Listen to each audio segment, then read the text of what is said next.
नमस्कार फ्रेंड्स, स्वागत करुच्ची ई mechanic Odia channel को। जहाँ मुझे कहवाक जाऊँगी जहाँ बात्या आसुची फोनी ताकू आखि आगे रखी केंद्र सरकार आगुआ पदक्षेप नहीं।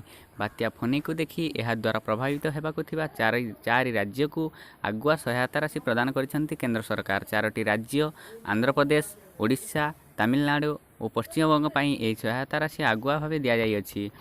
यही क्रम में आंध्र प्रदेश को 200 कोटी, ओडिशा को 340 कोटी, तमिलनाडु को 309 कोटी और पश्चिमबंग को 235 कोटी अर्थ प्रदान करिसेंती केंद्र सरकार।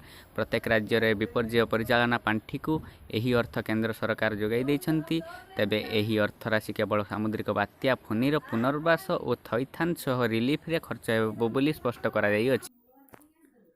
उल्लेख थाउ कि फोनी सामुद्रिक झड़ एवं भीषण रूप धारण करिअछि। समुद्र मध्य रही शक्ति संग्रह करुथिबा फोनी वर्तमान घंटा प्रति 16 किलोमीटर बेगरे उत्तर उत्तर पश्चिम दिगरे गति करुअछि। वर्तमान यह चेन्नई ठारू 1690 किलोमीटर एवं आंध्र प्रदेश मछलीपट्टनम ठारू 760 किलोमीटर दूर रे केंद्रीभूत होइअछि।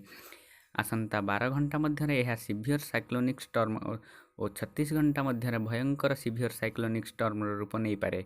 मे पहला संध्या सुधा फोनी उत्तर पश्चिम दे गति करिवो और उत्तर उत्तर पूर्व दे ओडिशा उपकूल आड़क गति करिवो। मे 2 तारिख बेलू फोनीर प्रभाव में उत्तर आंध्र और दक्षिण ओडिशार उपकूल मध्यम धरणर वर्षा हेबो बोली संभावना करा जायछि। तेबे 3 और 4 तारिख बेलू उपकूल ओडिशा रे प्रबल अति प्रबल वर्षा हेबो बोली आशंका करा जाउछि।